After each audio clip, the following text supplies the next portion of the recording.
Beta.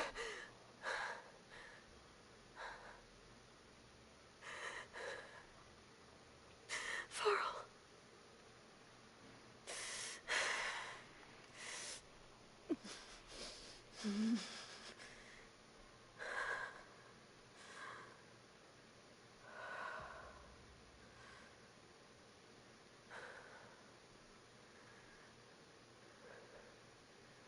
Where am I? Ah, you're awake. You took quite a hit when Gerard attacked you. I imagine you must still be in a great deal of pain. I can assure you that we are safe. The others can't detect us here. You mean the other Zeniths? You must be Tilda. I wasn't sure if Beta would have told you about me. Where is she? Alive. And while she isn't where she wants to be, not in urgent danger. We must discuss how to get her back, of course, after you've shaken off the cobwebs. When you're ready, take the stairs down the hall and come see me. In the meantime, I'll make breakfast. Breakfast. Okay.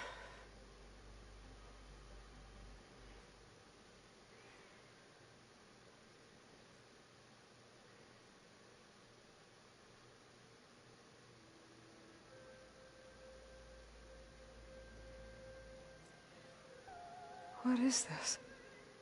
Just a few favorites from my collection.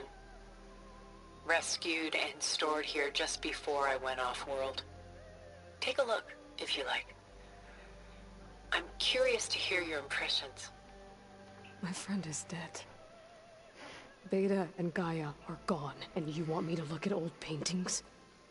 Don't be so quick to dismiss the comfort we can find in art, or the insight we might gain.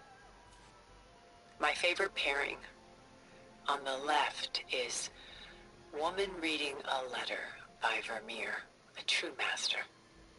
And on the right is a forgery, Woman Reading Music, which fooled experts into believing it was a priceless original. Early in my career, I became fascinated with such deceptions. Eventually, I developed scanning software that could detect fakes with unparalleled accuracy. Is that how you made enough money to buy your way onto the Odyssey? Oh no. I made my real fortune later. Selene and Endymion. She's the goddess of the moon, whereas he's a simple shepherd. Beside her is the god of love, Cupid. So she's sneaking up on him? More like visiting him in secret. The torch that Cupid bears represents Selene's undying infatuation with him. Though the two must remain apart, her love will forever burn. This is Rembrandt painting Jeremiah, a man in mourning. Mourning what? His home.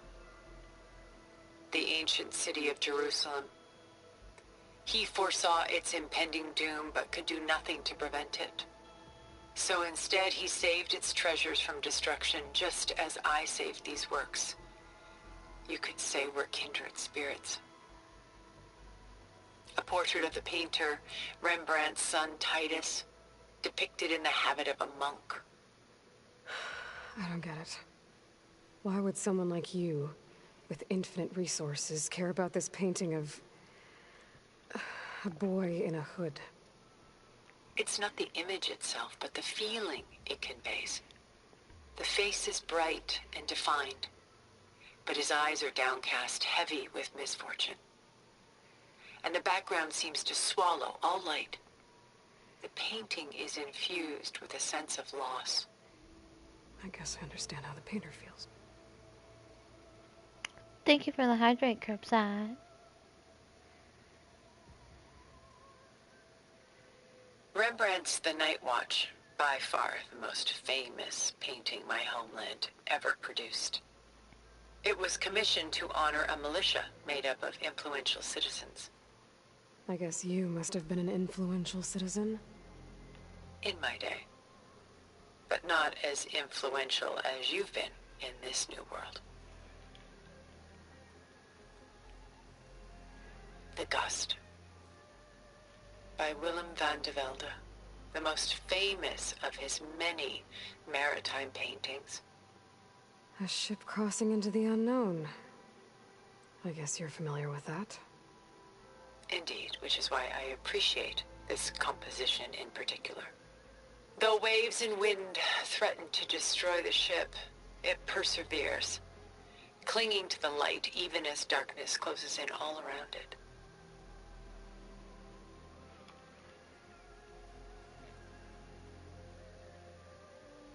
Is that it? Stunning, isn't it?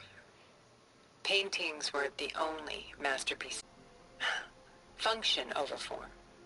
Its practical purpose was less important than its meaning.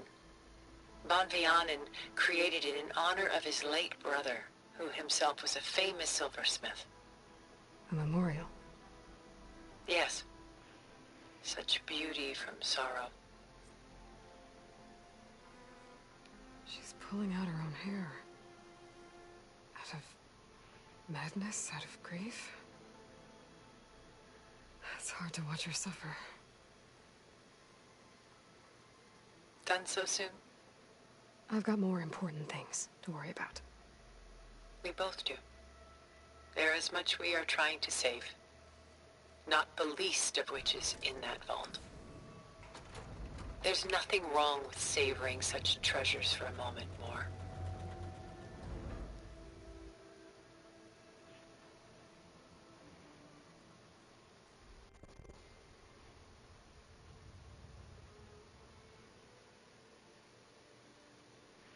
There you are. Feeling better? How did you find us? At the cauldron? And what did you do to everyone right before I passed out? All business, I see. Well, suffice it to say we were keeping a very close eye on Hephaestus, knowing we would need it at some point. Your ruse didn't fool us, and as for my little trick, it was an overload of the senses, accompanied by an energy discharge. Gerard and Eric were only momentarily disoriented due to their shields, but it rendered you unconscious while I got you out. Perhaps some breakfast might steady you a bit?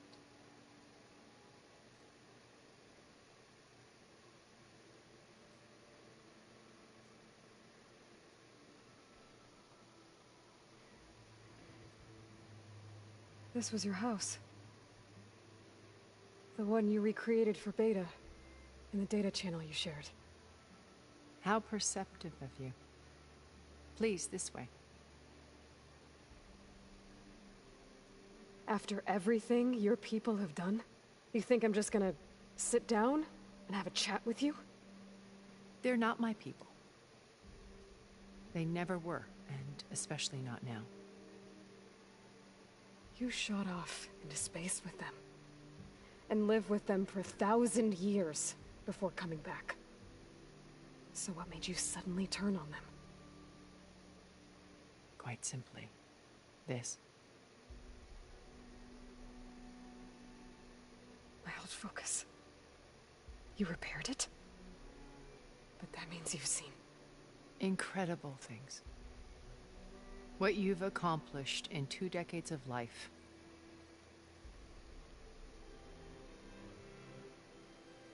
A 1,000 years at my back and I haven't even come close.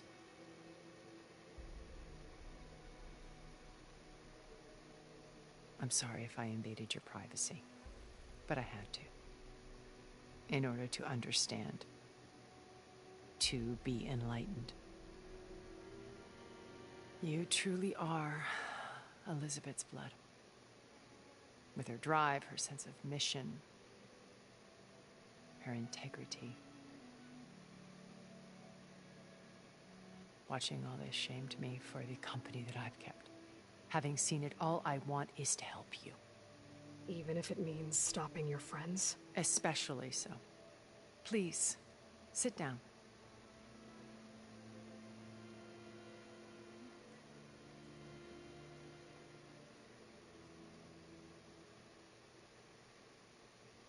There. That's better. Now, We must recover Beta and Gaia at all costs. By now, you must know that Gerard intends to use Gaia to reboot the Earth's biosphere,